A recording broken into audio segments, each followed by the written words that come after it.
Some encounters leave you shaken, not because they were violent, but because they made no sense. These are true stories of people who saw someone or something that shouldn't have been there. You're watching Vault 330. Enter, if you dare, long after the cafe's last customer had left and the neon sign in the window had flickered off. The quiet of closing time would settle like a heavy blanket.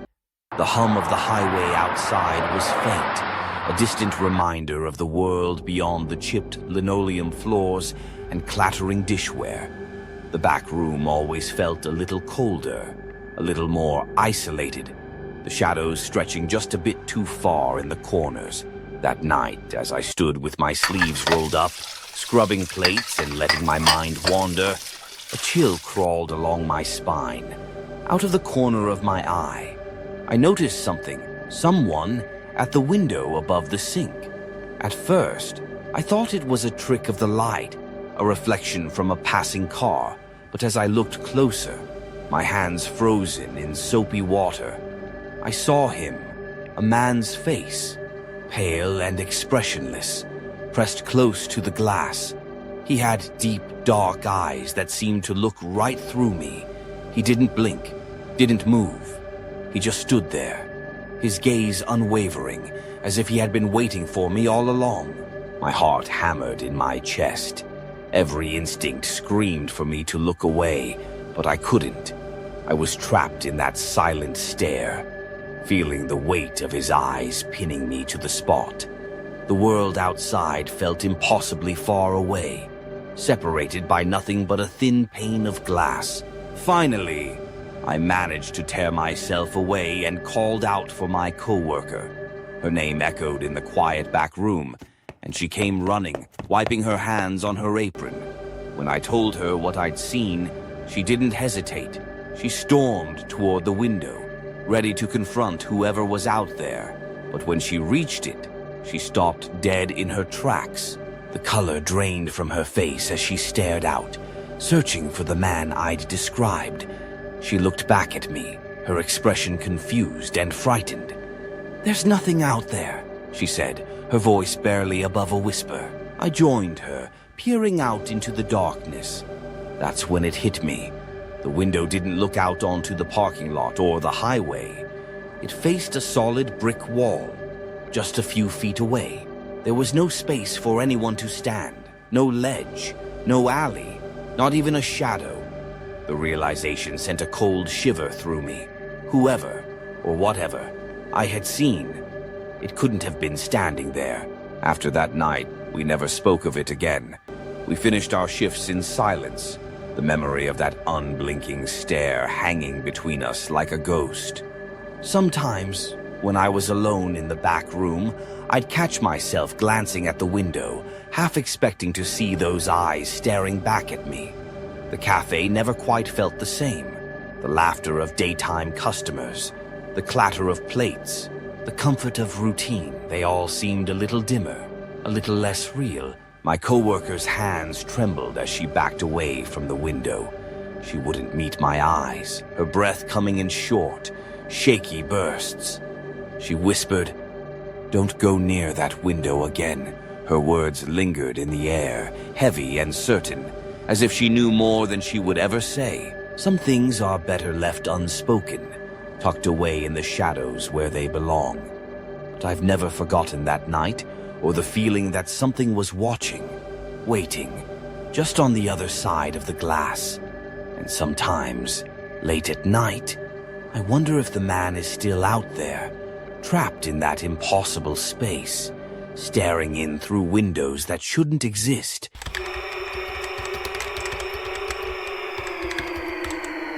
Driving for Uber at night is a world of its own. The city feels different after dark, a little quieter, a little more mysterious. Most nights, I'd pick up the usual crowd, late shift workers, partygoers, people heading home to loved ones or just trying to get somewhere safe. But this night, everything felt just a bit off from the start. My phone pinged with a new ride request. The name was James. The pickup location, a funeral home on the edge of town. I hesitated for a moment, a shiver running down my spine. Maybe it was just the late hour, or the way the street lights seemed to flicker as I drove. I brushed it off. Money's money, and I had bills to pay. As I pulled up outside the funeral home, the street was deserted. The heavy stone building loomed in the dark, its windows reflecting my headlights. I waited, glancing at the clock on the dashboard, 12:17 a.m., just as I was about to text the rider. I noticed a figure emerging from the shadows by the gate. He wore a gray hoodie, the hood pulled low over his face. He moved quietly, almost gliding, and slipped into the back seat without a word. I glanced in the rearview mirror, but he kept his gaze lowered, hands folded in his lap. Some passengers want to talk, others prefer silence. I figured James was one of the quiet ones. I started the ride, following the GPS through streets that seemed even emptier than usual. The only sounds were the hum of the engine and the occasional rattle from the loose change in my cup holder.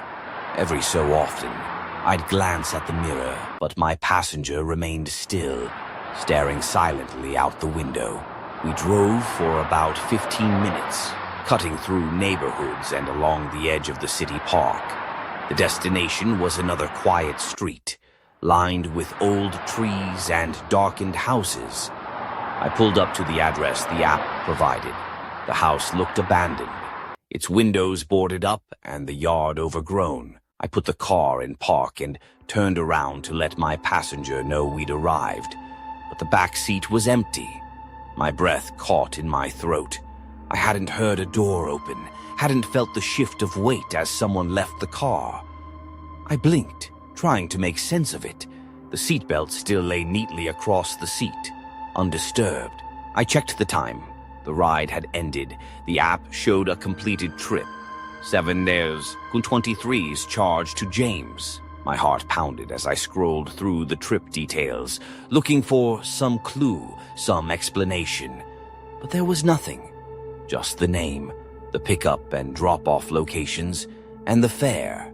Curiosity, or maybe dread, drove me to check the trip history. I tapped on James's profile, scrolling through past rides. My skin prickled as I saw the pattern.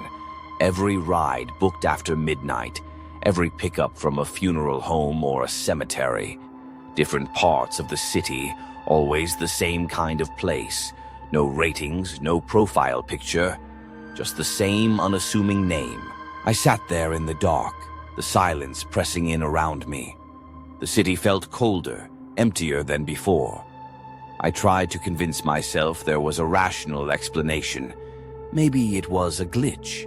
Maybe someone was playing a prank. But deep down, I knew this was something different, something I couldn't explain. As I drove away, I couldn't shake the feeling that the night had shifted, that something was riding with me, something silent, unseen, waiting for the next ride. And somewhere in the city, the name James would appear again. Always after midnight. Always from a place where the living and the dead are separated by only a thin, silent veil.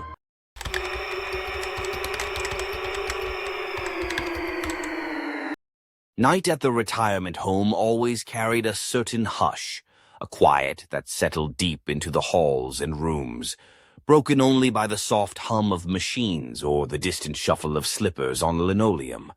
For most, it was a place of peace, the gentle end of a long day. But for those of us who worked the night shift, especially in maintenance, the dark hours took on a different character, a mixture of routine and unease, with shadows that seemed to linger just a little too long. There was an unspoken rule among the staff. Room 104 was never to be entered. It stood at the end of the narrowest corridor, its door always closed, its lights always off. The stories varied. Some said it was haunted. Others simply claimed it was unsafe, filled with old wiring and broken fixtures. But the truth was, nobody really knew. We just obeyed. The warnings were enough.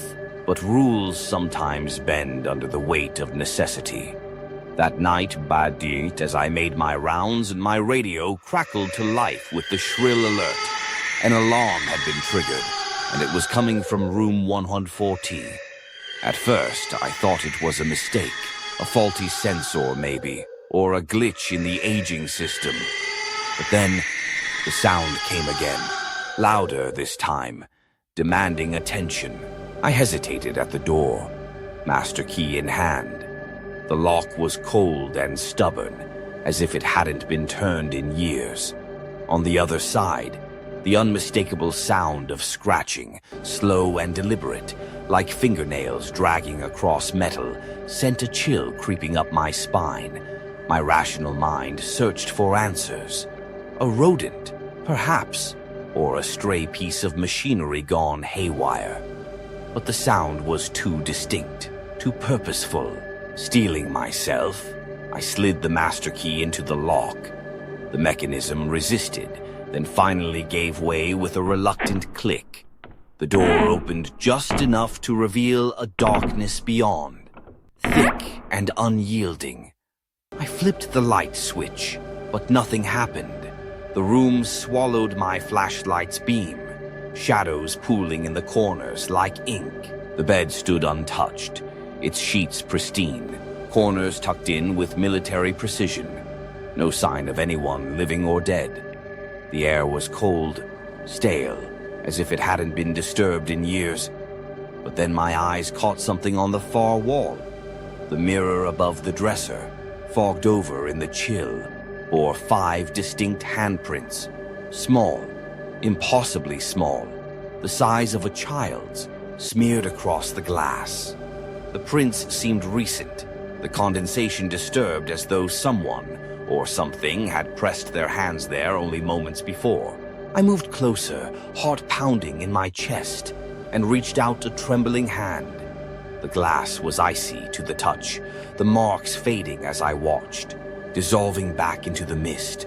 I turned, searching the room for any sign of a child, but there was nothing. No footprints, no toys, no sign that anyone had been there at all. The scratching had stopped. The silence returned, heavier than before. I backed out of the room, closing the door behind me, the weight of the key suddenly immense in my pocket. When I checked the records later, my fears were confirmed. Room 104 had been empty for years, its last occupant gone long before I ever started working there. But the memory of those handprints, those small, desperate marks on the mirror, lingered. The alarms never sounded from that room again. Still, when I walked those halls at night, I couldn't shake the feeling that I wasn't alone, that somewhere in the hush of the retirement home, something was waiting, silent behind a locked door. Not every shadow is just your imagination. Not every face you see is real. If you enjoy true horror stories, subscribe to Vault 313. And if you've seen something you can't explain, we're listening. Vault313horror@gmail.com.